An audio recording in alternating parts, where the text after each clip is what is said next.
going to be talking about Brandon. We're going to be doing Brandon Watch, okay? It's Brandon Watch time, baby. Sorry, don't give a shit about Donald Trump speaking, okay? Dozens of vulnerable Democrats are now calling on Biden to drop out of the race, fearing his support will affect them in their hotly contested down-ballot races. So let's take a look at who's pulling back from Joe Biden. These are the 34 congressional Democrats who have joined those calls, some of the most notable being Congressman Adam Schiff of California recently calling for Joe Biden to step aside. Also, Montana Senator John Tester yesterday, and vulnerable... Bro, wait, Hassan, not a political commentator? Why are mods saying you shouldn't cover politics? Brother, I don't know if you know this, but, like, there is no one on the planet that talks as much about politics professionally as I do. Like, you think Jake Tapper is just, after he's done with the, like, maximum 3 hours a day of his, like, political coverage 4 times a week, you think he's, like, being demanded to talk about politics 24/7? I'm a one-man news room, basically. You understand? Not everybody in this community also comes in for, like, nothing but politics. There's plenty of other shit. I do variety streaming, okay? I'm live 7 days a week. I talk about politics every single day. This week, I've done, like, 10-hour streams back to back to back, 11-hour streams, 12-hour streams. Sometimes I'm going to, you know, take it down a gear, all right? I'm a human being. Just, if you enjoy it, you enjoy it. Give it a shot. If you don't like the basketball talk, or if you don't enjoy the drama and all the other stuff around, like, you know, collaborations and whatnot, then you don't have to watch it, right? Anyway, let's get back to Obama, or Biden calling Obama a puppet master. That's the drama that we're going to be talking about. Ohio Senator Sherrod Brown announced that he wants to see the end of the campaign for Joe Biden as president. Now, these are some of the Democrats who haven't yet joined those colleagues, but they could make a huge difference in the landscape given how competitive their reelection bids are. We're watching Pennsylvania Senator Bob Casey, Wisconsin Senator Tammy Baldwin, and Nevada Senator Jackie Rosen. All major swing state Democrats, and they would need to win in those states to secure the White House in November, both to maintain control of the Senate, try to win the House, and to win the White House. Let's bring in Rich Lowry, editor-in-chief of National Review, to join us now. Rich, good morning. Thanks for getting up early with us this morning. You know, I'm cataloging all these Democrats, Rich, that are starting to put their name on the list of those against Joe Biden. Do you think there's a breaking point? Is there one particular congressional Democrat that could make or break this decision for Joe Biden? Yeah, Nancy Pelosi. I think she's been the main driver here when it seemed as though Biden had stanched the bleeding a couple days after the debate by just saying, I'm not going, the elite's against me, forget it. She said, well, he hasn't decided yet, right? Which was her saying, you know what, Mr. President, you haven't decided until I decide that you've decided. So I think she kept this open. I think she's pushing it. I think she realizes he's a disaster. And the stages are, Will, first they went Schumer, Pelosi, Jeffries privately to Biden and basically told him to go. Then they leaked. When he didn't go, then they leaked that they told him to go. And the next step is one of them going public. And that's when it really may be unsustainable. But I would expect, you know, the frontline Democrats that you're talking about, all those dominoes seem to be falling. I mean, it's very notable. Sherrod Brown, no one's fool. You got to be pretty shrewd Democrat to survive in Ohio now, saying, look, Joe, this just isn't sustainable. Well, Rich, even if Pelosi or Schumer or Jeffries goes public, that's the next card to play.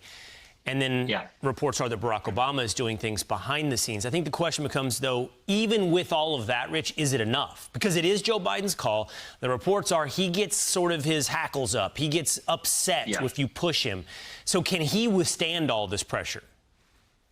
I mean, if he wants to, in theory, yes, right? I mean, there's no lever. He can just say no. But this is a big game of chicken, and has been since the debate, Will, with Biden saying, you know, I'm just going to plow ahead, and if you want to kneecap me in public, you're just making your inevitable nominee weaker against Donald Trump, this guy you hate and fear. So you better just get on board because I'm plowing ahead.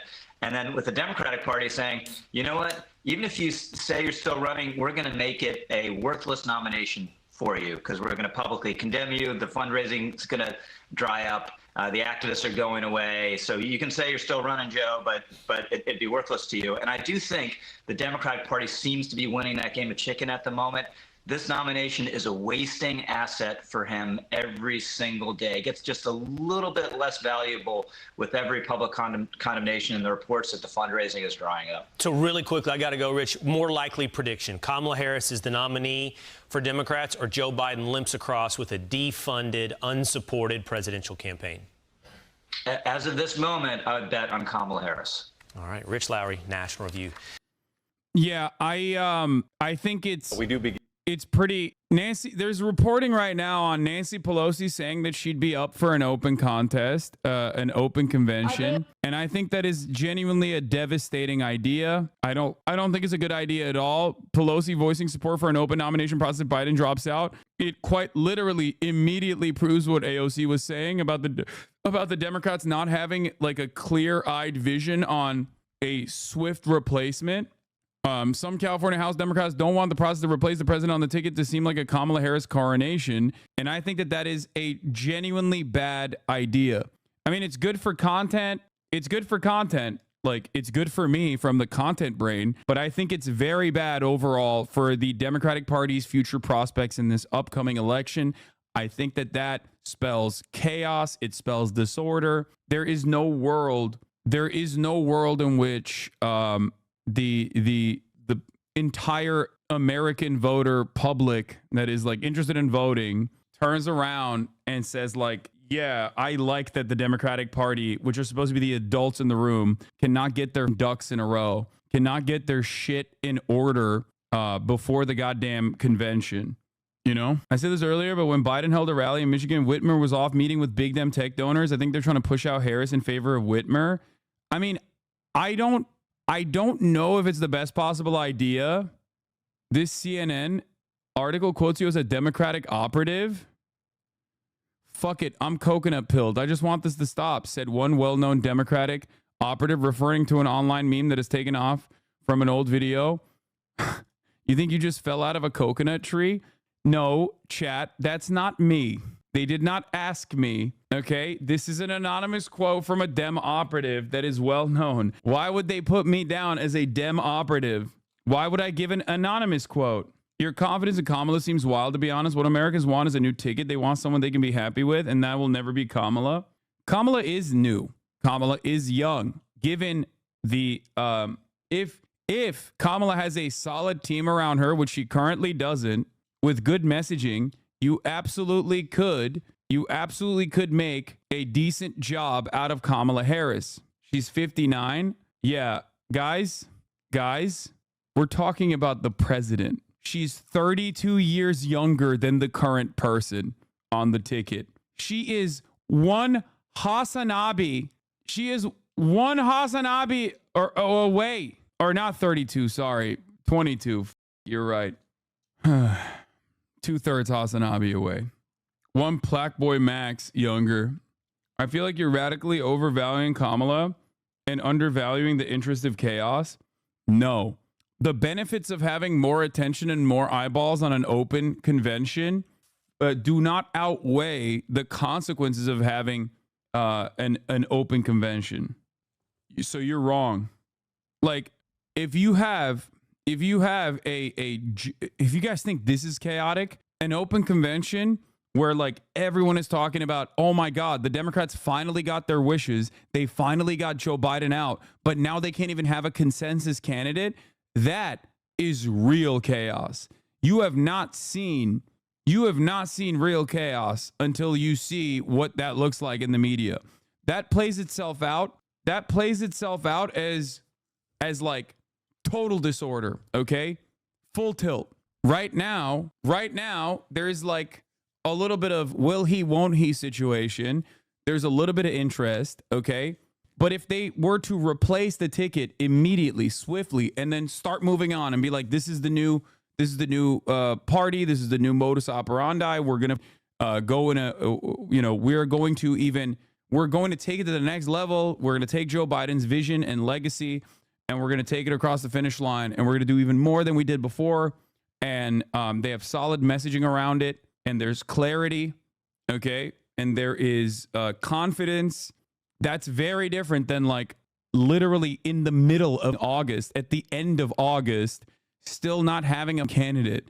I think that it is like, I think that that absolutely rips away the final, like the limited amount of confidence that people might have that the Democratic Party is still like, you know, doing the right thing and are the adults in the room. Because you have to remember, the Democratic Party being the adults in the room is the number one benefit that they have over the Republicans. The Republicans are always chaotic. The Republicans are basically violent in their legislative agenda. But also beyond that, they can't figure out which direction they want to go in. Some of them try to be more moderate. Others are openly being contentious and openly being aggressive towards women's bodily autonomy in ways that remind people that they took away abortion, you know? So people look to the Democratic Party as the party that's going to defend democracy. People look to the Republican Party as the party, whether good or bad, as the party that's going to do their willing. Okay, do their bidding, and follow through on their agenda, no matter how chaotic and undemocratic that agenda might be. Absolute brain dead takes. Biden dropping out now is literally handing Trump the election. So dumb. Absolutely zero evidence beyond this. Just simply coming in here with a little bit of heat and just dropping that in here. Like you just came in here with zero analysis and just vibes. Okay, just came in here hot. And was like, no, you don't understand. The 82-year-old that everyone understands is brain capacity is deteriorated is actually the best possible person. If they do a quick swap out, it won't work, dude. Nah, dude, f that. You're so stupid. But thank you. Thank you for your input. What about the 13 keys, professor? Stop, dude, please. Are you guys joking? Is this a 3-minute ad break debate? Is that what it is? Is that what's happening? Sad but sleepy. Thank you for the 5 community gifted subs, allowing 5 people to no longer see the ads. Bolshevik 98. Thank you for the 5 gifted subs as well. Top of the coconut. Yeah. Well, top of the hour.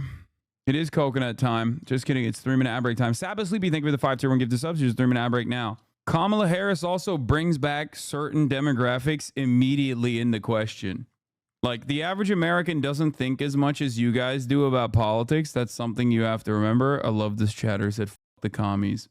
And the average Gen Zer even is going to be like, oh yeah, that's a younger person. I'm interested. I'm invested. That's why I say what Kamala Harris does, if she is appointed as the nominee, is very important in terms of messaging. Very, very important in terms of messaging. Because like when people are locked in and they go, oh, this is a new fresh face. This is a more vibrant candidate, is a more dynamic candidate. Then she has to play that part. Then she has to play that role. If she's barred out like she's been goofing around the entire time for the past 4 years, then it's going to be harder. Easier than Joe Biden, but hard nonetheless. Because every single person that is polling for Biden right now, in every single poll that has been conducted, is going to vote for whoever the blue person is, because their motivations for voting for Biden is not because they love Biden. Their motivations for voting for Biden, as demonstrated by those exact same polls, is that they don't want Donald Trump. That ambition was alive and well in 2020, and it certainly is alive and well in the 2024 election. We know that. We've seen it. Every poll shows that reality. So no matter what, no matter who is at the top of that ticket, they have all of Biden's votes that they will secure, and plus some more on top of that. This is the calculation that I'm making. The calculation I'm making is that there are no Biden or busters in the same way that there were Bernie or busters, right? Even though those were marginal as well. This is the part where libs say you can't trust the polls. I know. If you believe that, why not have an open convention? Oh, I've told you already. The reason why I don't think an open convention is a smart idea is because then you actually do have some people who are like, well, I'm a loyalist for Newsom. It's kind of like this. Twitch streamers know not to poll which game to play next. And they just play it and they say, hey, if you like it, you watch. If you don't like it, you don't. Why? Because if you poll which game you want to play next, you will lose more people, because the people that really wanted you to play one game will just out of anger not watch the other game. Okay? Not everyone, but a lot of people will turn around and go, oh, well, I voted for this game and now you're playing a different game. And you know what? Maybe I would have watched it, but I kind of don't want to watch that game that you're playing now. But beyond that, I'm trying to explain it to Twitch watchers as best as I can. But more importantly than that, I think that an open convention is dangerous an open convention is specifically dangerous because it shows that there is no consensus. Like right now, Biden wants confidence from his party, and his party is not showing him confidence because they're seeing the polls. Okay. Biden is also relying on being able to get to the convention. True, democracy is always a bad idea. No, democracy comes after in the general election in this circumstance, but even then it's not a real democracy. I'm just telling you guys, if you want my analysis on this, an open convention, and by the way, democracy is always a bad idea. What the fuck are we talking about? In a lot of instances, democracy unironically is a bad idea. Here, I'll give you another Twitch example, okay? Chatters don't know what content is. Chatters all have their own opinion on what is good content, which is precisely the reason why when we go to the chat and we ask chat like what I should do, chatters will be like, don't do this thing. Don't debate Andrew Tate. It's not going to be good content. They're wrong. They're just wrong. Sometimes it's good to steer the conversation in a direction that you know is adequate, is good, it's best, in order to max out the fun. Okay? Yeah. If I were to leave it up to chat, half the chat would be like, please watch this 7-hour documentary on the theory behind Maoist third worldism. Okay? Do you want that? Is that what you want? Oh, Saturday fun day. Time to watch a 3-hour documentary on Maoist Liberation Front. Sometimes it's good to limit the options, okay? And then go, what do you want? Anyway, having said that, the Democrats already did that in the primaries. They stopped the primary process from actually occurring by literally making sure that no one else in the Democratic Party that had any viability ran against Joe Biden, because they didn't want Joe Biden to go out and have to campaign in the primaries. They thought that he'd be weaker as a consequence of that. They thought that people would hear him and go, oh shit, he's old. That's precisely the reason why they already shut down the democracy part. Okay? As vice president, I see Joe Biden when the cameras are on and when the cameras are off, in the Oval Office, in the Situation Room, and on the campaign trail. Joe Biden is a leader who fights for the American people. More examples of holy shit, he ain't going to recover, and each bad example just compounds exponentially. Yes. So what ended up happening is, in this dog shit primary season, when there was like no real primary, everyone was like, all right, well, Joe Biden's the candidate. Okay. Open convention is the best to restore trust in the sections of the voter base, like Hispanics, young people, industrial belt. None of these people are coming out because, wow, she's younger than Joe Biden. She's being thrown into a defeat with no plan. No, the reason why I think Kamala Harris is like the swift replacement ticket is because it buys time to retriangulate the messaging around her. Okay. Because again, time is of the essence in this circumstance. Like making sure that you have time is of the essence in this situation. Every moment is going to count, which is why Biden should have dropped out far before this moment. Okay. I'm not saying Kamala's chances are an absolute lock. I'm simply stating that Kamala's chances are better than Biden's. And given that this is a close contest right now, that's good enough and with only upsides. Having said that, however, if Kamala Harris is the swift replacement and then she sucks, then obviously that equation changes. Open contest, open convention, on the other hand, will create a panic environment, will show that the Democrats do not have a good lineage, like a good lineup, a good succession protocol. You will have people with their own dogs in the fight. You will have people that will at a moment when, the Democratic Party needs to be united, you will have people fighting against one another openly. The media will love the drama. Cenk disagrees with you on this. I know. I think he'll come around to this. Cenk has been right about the obvious need to replace Joe Biden because he's so old. Just like I was right on that front. Cenk and I have a disagreement on the open primaries. I think not open primaries, open convention. We have a difference in opinion on that front, but it doesn't matter. I'm telling you what my position is on the matter.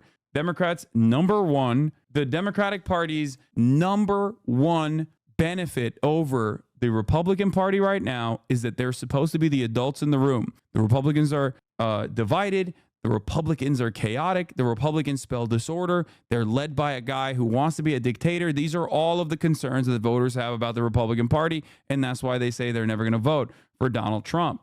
If Democrats give up on that, if Democrats basically cast that aside, okay, if they just drop that, then they have nothing. They just have abortion. That's it. And as time passes, less and less people remember abortion and how Republicans took that away. I don't think Kamala Harris is the best possible replacement. You guys know who I think is a better replacement than Kamala Harris. I've said Gretchen Whitmer. I think J.B. Pritzker would be fine. I think there are better Democrats out there. Okay? I do. They have proven track records. They're very popular, and they could captivate the Rust Belt. Having said that, however, Kamala Harris already being on the ticket plays a major role in this situation because it's a way to basically say, well, Joe Biden, this is the person that you chose to replace you.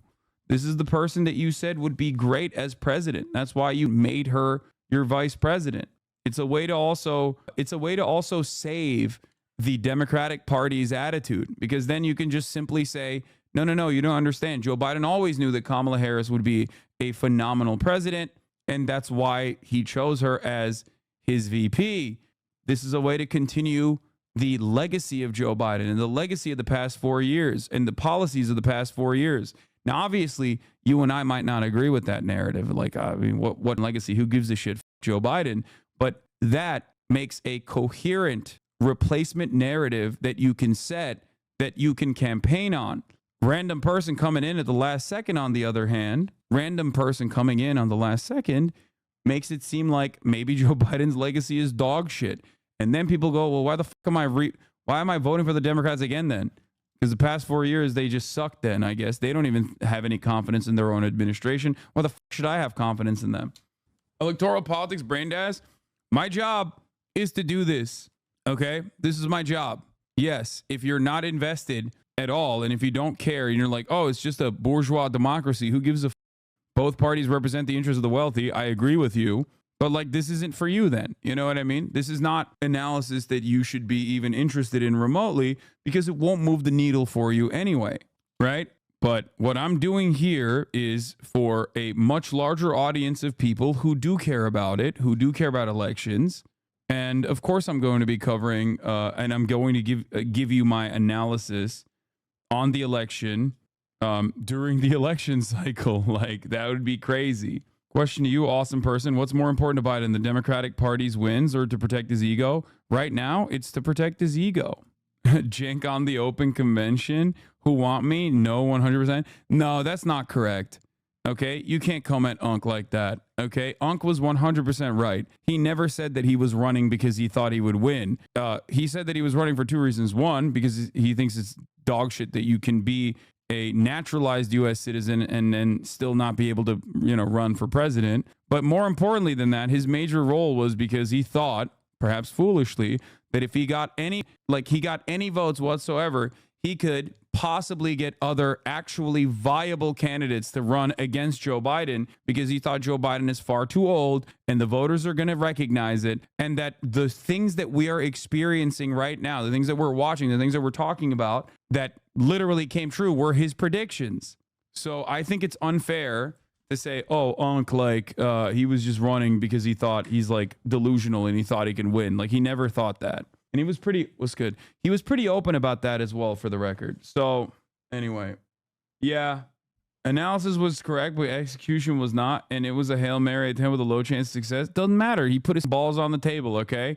He did. He put himself out there and he got, thoroughly embarrassed by a lot of people. But ultimately, he was 100% right. He was 100% right on the analysis. And that's what matters. He's a political commentator. Okay. It's just, that's it. Begin this half hour with our political rundown. Our White House correspondent, Mary. Women voters won't forget the GOP stripping their rights, dumbass. Oh, that's so cute and wonderful that you're saying that, because women voters are currently voting for the Democratic Party by lower margins than male voters are voting for the Republican Party. So I guess they might have forgotten. Don't come in here with this stupid ass narrative if you have no goddamn poll data to back up your statements, okay? White women voted for Donald Trump both times, okay? That's the majority of women in this country. 60% of the country is white. More than 60% of the country is white. 52% of white women voted for Donald Trump. That's a lot of people. No, not 60% of white women, 52% of white women. Alice Parks and contributing political correspondent Rachel Bade are joining us from Washington this morning. Good morning. Majority of the poll data is absolute garbage and biased anyway. Let's be real. Anyway, okay. Anyway. Yeah, polls are fake. You're a nerd for caring about it. Except, you know what's real? There's never an alternative, by the way. Like, it is the most reliable data available. There's nothing else. So I hate when people just go, polls are bullshit. Remember 2016 when you're right, that was the last time polls were bullshit. But like since then, everyone always goes, polls are fake. You know what's reliable? I don't know. Nothing. They never have an alternative to draw from. They just go, polls are fake. And then that's it. There's a lot of data about people hating both parties too, and that candidates are subpar that would like an open convention. Do you think that people will act like they're on Twitter on live TV? Is there data on the people not voting for Biden or blue, no matter who you are looking for? The adults in the room. You said so many things that I'm so confused by this statement. Maybe my brain is not processing well enough, but I don't understand what you just said. Like, I have no idea what you just said. You just yapped a little bit. You are discounting the effect of content. The straight week of news coverage that would result from an open convention would generate levels of excitement for Democrats not seen since 2020. Having even a facsimile of democracy after such dogshit primary would be refreshing and allow Palestine to rise to the forefront of the issues, especially with the march on the DSC right outside. You're delusional. Oh, I think that I have too many anarchists in this community. Like you said, Palestine would be on the forefront of the issues. Like, that's like fan fiction beyond comprehension. Israel has killed 40,000 Palestinians minimum, okay, in the past 10 months. And Gaza is important for key demographics, the youth vote, and specifically in Michigan, right? That's very important. That's very, very important. Yes, the Lancet study's estimation is 186,000, but you guys don't know what that number actually represents. It is not 187,000 right now. You didn't even look at the Lancet's. You didn't even look at the Lancet paper. You're just repeating it because you saw the headline. Shut up. Okay. Long term, 186,000 is a conservative estimate for long-term deaths as a consequence of Israel's campaign in Gaza. Okay. It's an estimation, a conservative estimation, but that's it. It's an estimation. Stop trying to correct me every time I say a number. I know what I'm talking about. Yes, it's indirect deaths. It's indirect deaths. I know. Lancet is not a bad journal. It's a great journal. You're wrong about that, though. If you don't disregard polls, why are you disregarding Kamala's terrible approval rating like Biden's? Great question. Kamala Harris's approval rating is VP approval rating. If the P approval rating is low, the VP approval rating is going to be low as well. Kamala Harris at the top of the ticket is an opportunity to completely change the agenda, or rather to refocus the attention at the presidential candidate, Kamala Harris. And by the way, Kamala Harris ran a dog shit primary campaign, if you guys remember. Okay? The American people want someone who's not Donald Trump who can speak. I think that Kamala Harris is not Donald Trump and she can speak. That's it. To you both. Mary Alice, let's start with you. And the pressure on President Biden is growing for him to step aside. When does a decision need to be made here? Technically, not until the delegates vote. I mean, Democrats' convention is August 19th in Chicago. Many states have deadlines where names have to be formally submitted for ballots to be printed the days or even the day after the convention. So Democratic lawyers... That's the other thing. It's like, if there is a contested convention, like, it can run beyond the dates of the convention too, if I'm not mistaken. Yeah, Kamala is also more popular than Joe Biden, which is not saying much because Biden is underwater. Kamala's disapproval is at 50%, approvals at 38.6. Biden's disapproval is at 56%, approvals at 38.5.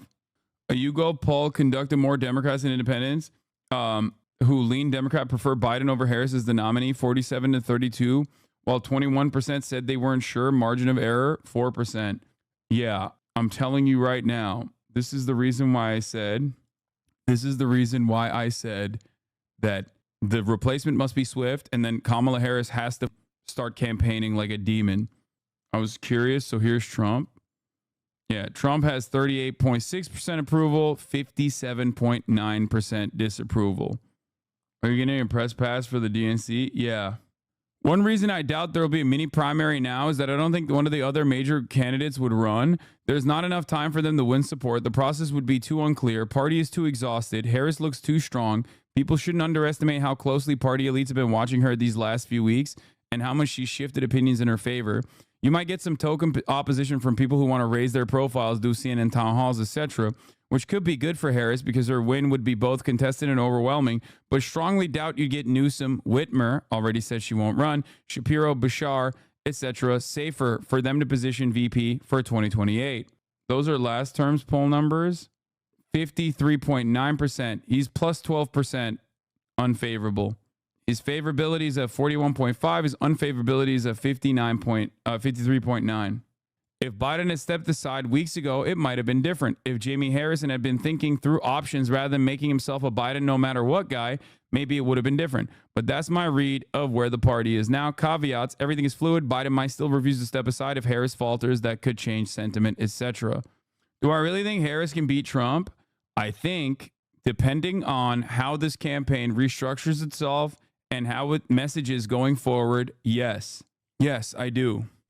There are so many factors at play, obviously. There are so many factors at play who her vice presidential pick is, because people will care about that this time around. Okay. Perhaps a little bit more than they normally would, because this is a unique predicament. Like, all of the polling being conducted right now is being conducted as Biden is refusing to step down. All of the polling being conducted right now is being conducted at a time when Kamala Harris's approval rating is still tied to the president, okay?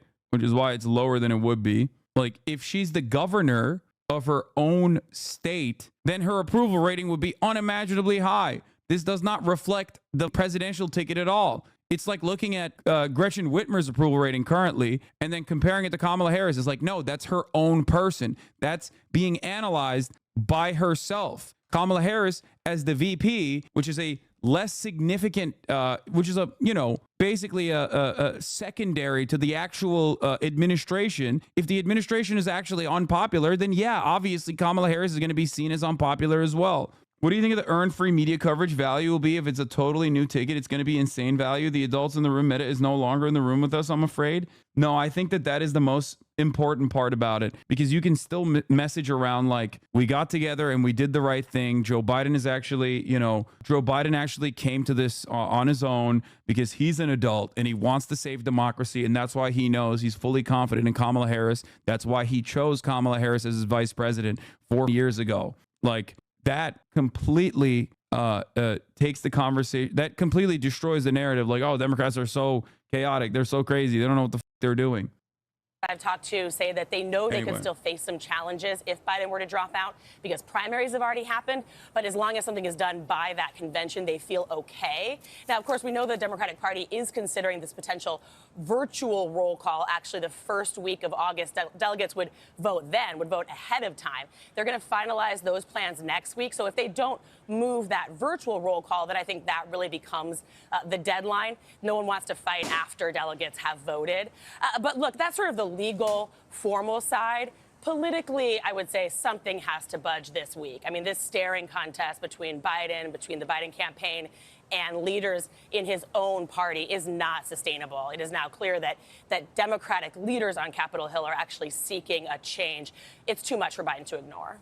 And Rachel, let's bring you in now. We just heard Mary Alice say something has to budge this week. We know dozens of Democratic lawmakers have already called for Biden to leave the ticket. What are you hearing about that? Is the president taking these calls seriously? Is he considering this?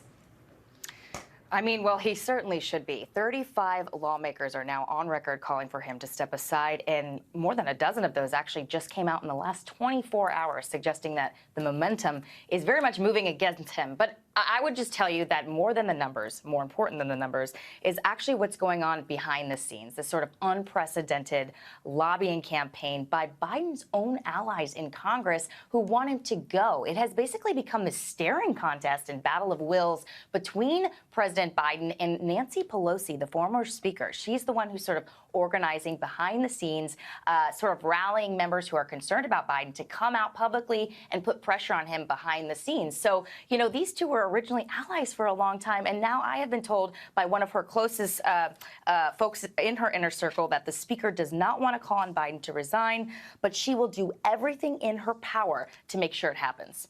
All right, and Mary Alice, you were in Milwaukee at the Republican National Convention this week, selling their platform to voters. That was their goal. So did they do it? Most of the week, I felt so. I mean, the momentum was there. People were excited about the pick of J.D. Vance for the running mate. They were focused on the issues. They were talking about crime and fentanyl and Israel. I mean, schools, these are issues that matter to voters. The momentum really fell out with Trump's own speech. I mean, I think that was a missed opportunity. He could have spiked the football. I mean, we are talking about Democrats in disarray. We know voters are concerned about Biden. I mean, the former president has survived an assassination attempt. That rallies, of course, people to his side. That's so and we funny. thought it was going to be a different kind of speech. We thought he was going to really make an appeal to moderates, to independent voters. But after about the first 20 minutes, it was so clearly not that. I mean, he reverted back to his typical talking points. Incredibly offensive, flat out false language about immigrants. I mean, Americans care about the border, but when he veers into that level of conversation, talking about using the military for mass deportations, rounding up millions of people, retribution, dark language about the country, sweeping attacks on Democrats, it's frankly not the language that appeals to moderate or independent voters. There was very little policy discussion. So again, I think it was a missed opportunity on his part. And Rachel, let's stay on Trump for a moment, because we know campaigns are not just built around the candidates, but also their opponents. So how are Republicans now responding to the Democrats' effort to push Biden out? Well, look, Republicans actually want Biden to be atop the ticket because they think they can actually beat him and that he's the best person that they have the opportunity to take down. So you have two efforts sort of going on behind the scenes. Number one, you have this talk about suing to keep Biden on the ballots in these swing states. Republicans think that there are a number of local laws and regulations they can sort of look to, point to try to use the legal system to keep Biden atop the ballot. That's weird. Perhaps that should be a inclination for those who are still holding out. I'm just saying.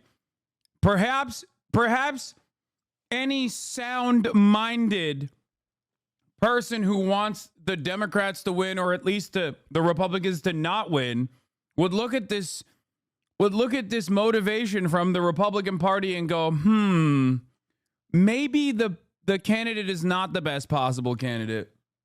You're kicking Joe Biden while he's bravely battling COVID? Yes, true. I am doing that. I don't care. Even if he tries to step aside. And there's a second thing, too. They're doing a bunch of opposition research right now behind the scenes, just in case. I mean, you saw this happen a little bit at the convention this week. A lot of Republicans attacking Vice President Kamala Harris, just in case she's the person that ends up atop the ticket. But they're also looking into Gavin Newsom, Gretchen Whitmer, and a few others, just in case. They're the ones who are going to be the folks they stand off with. All right. Rachel Bade and Mary Alice Parks, thank you both so very much. Always appreciate your analysis here. You said for 4 years Harris has no charisma. Do you really think she even has a chance against Trump? Wait, Kamala Harris has no charisma. You're not wrong. Having said that, however, you know who else has no charisma? Joseph Robinette Biden, who can't even speak clearly, and yet he's still in a 50-50 deadlock. So, yeah, no, I think I'm going to take my chances with the person who can speak with no charisma versus the person who can't speak with no